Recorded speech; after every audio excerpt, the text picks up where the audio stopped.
Halo, Assalamualaikum. Kembali lagi dengan saya Bilkis. Nah, jadi berbeda dengan sebelumnya. Kalau sebelumnya saya mereview tentang pengalaman traveling saya dan kakak saya, kalau kali ini saya akan membahas tentang pembelajaran fisika. Tema khusus hari ini itu adalah kesalahan awal dalam belajar kinematika. Juga berbeda dengan konten sebelumnya. Kalau konten sebelumnya saya bersama kakak saya, hari ini saya sendiri karena ditinggal rabi. Ku menangis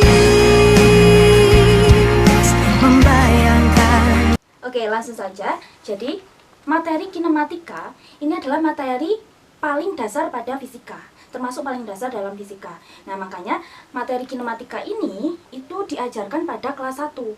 Nah, tapi ini yang sangat disayangkan, banyak sekali murid yang ketika lulus itu masih nggak hanya ketika lulus ya, ketika udah kelas 2 itu masih memiliki konsep yang keliru tentang kinematika ini. Sedangkan kalau misalkan UTBK kemarin, kalau UTBK tahun ini kan hanya TPS, UTBK kemarin kan ada fisikanya, itu mengorek-ngorek tentang konsep kinematika, konsep-konsep kinematika yang benar. Oke, jadi di sini kita belajar bersama-sama tentang konsep awal materi kinematika.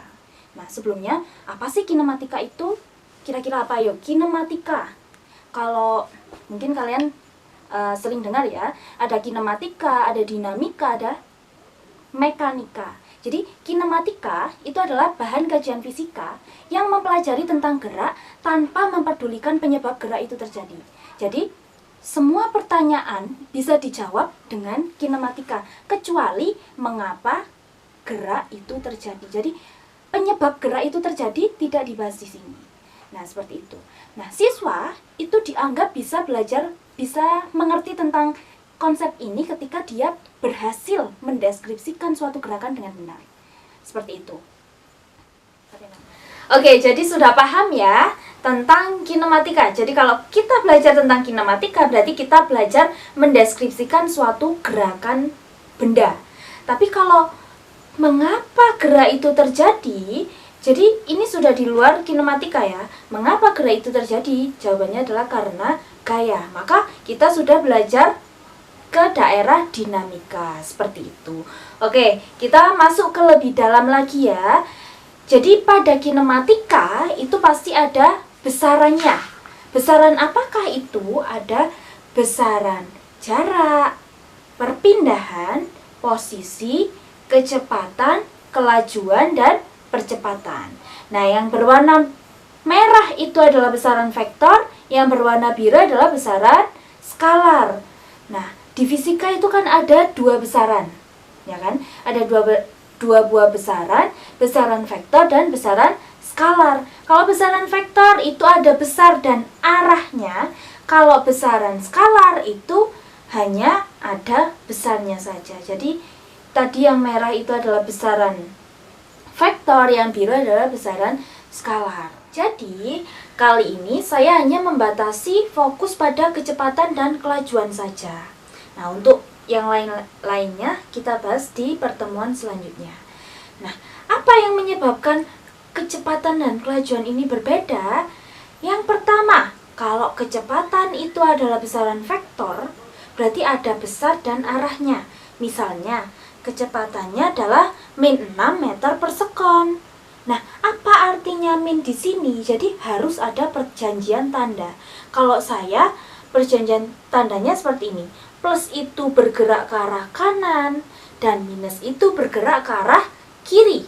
Jadi kalau min 6 meter per sekon, berarti benda bergerak ke arah kiri dengan kelajuan 6 meter per sekon. Seperti itu.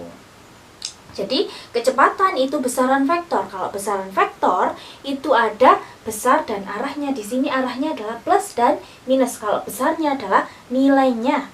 Nah, kemudian kalau kelajuan bagaimana? Kalau kelajuan itu adalah besaran skalar.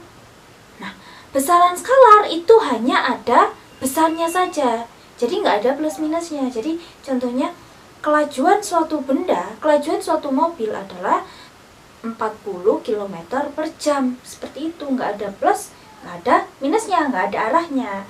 Oke, ini yang sering menjadi perdebatan di antara masyarakat ya. Jadi di sepeda motor itu kan ada speedometer 10 km per jam, 20 km per jam, 30 km per jam. Nah, kalau itu mengukur apa kira-kira? Ayo, mengukur kelajuan. Jadi karena dia nggak ada plus minusnya, jadi speedometer namanya speed berarti mengukur kelajuan. Jadi kalau misalkan sudah paham, ini harus diterapkan loh ya. Jangan ada lagi yang bertanya, kamu bergerak, sepeda motor kamu melaju dengan kecepatan berapa? Nah, ini harus diganti ya. Jadi sepeda motor kamu bergerak dengan kelajuan berapa? Nah, ini baru ya benar. Oke. Kemudian selain itu, yang kedua, perbedaan yang kedua, kalau kecepatan itu adalah perubahan posisi pada selang waktu tertentu. Nah, kalau kelajuan itu adalah jarak per waktu. Nah, sudah beda kan? Kalau posisi itu adalah besaran vektor, kalau jarak itu adalah besaran skalar. Sudah beda ya. Nah, kalau misalkan saya sajikan data seperti ini, pada detik pertama itu kecepatannya adalah min 12 meter per sekon. Pada detik kedua kecepatannya adalah min 6 meter per sekon. Pada detik ketiga kecepatannya adalah 0.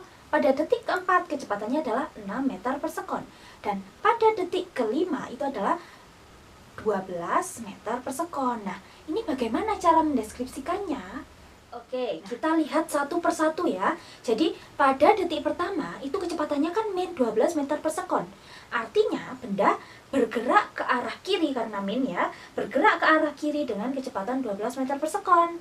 Nah, pada detik kedua min 6 meter per sekon masih bergerak ke arah kiri tapi dengan kelajuan 6 meter per sekon. Dari sini pada detik pertama kelajuannya 12 meter per sekon. Nah, pada detik kedua kelajuannya adalah 6 meter per sekon.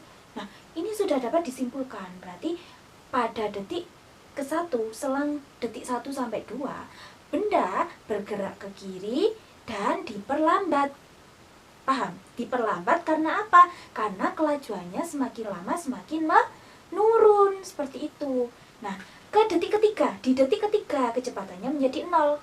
Nah, kita sambung lagi. Berarti pada detik selang waktu 1 sampai 2 detik, benda bergerak ke kiri dengan bergerak ke kiri dengan diperlambat karena kelajuannya semakin menurun.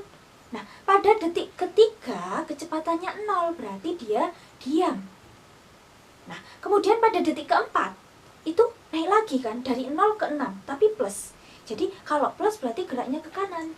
Jadi pada selang waktu 3 sekon sampai 4 sekon, benda bergerak ke kanan dengan kelajuan 6 meter per sekon. Kemudian pada detik ke-5 itu kan kecepatannya sudah 12 meter per sekon plus, berarti juga bergerak ke kanan. Seperti itu. Nah, kita lihat pada detik ke-4 dan ke-5 itu kan pertamanya 6 kemudian 12, berarti kan semakin lama semakin naik kan kelajuannya, berarti dipercepat. Nah, kalau semuanya kita gabung, jadi seperti ini. Pada interval waktu 1 sampai 2 sekon, benda bergerak ke arah kiri diperlambat. Kemudian pada detik ketiga, benda diam sejenak. Kemudian pada selang waktu 4 sampai 5, benda bergerak ke arah kanan dan dipercepat. Seperti itu.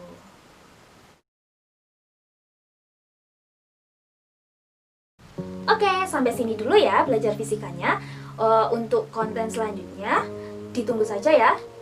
Saya masih akan membahas tentang kinematika ini, tapi dengan besaran yang lain. Nah, kalau misalkan ada pertanyaan yang lain tentang kecepatan dan kelajuan ini, atau konsep kinematika yang lain, silakan komen di kolom komentar di bawah ini.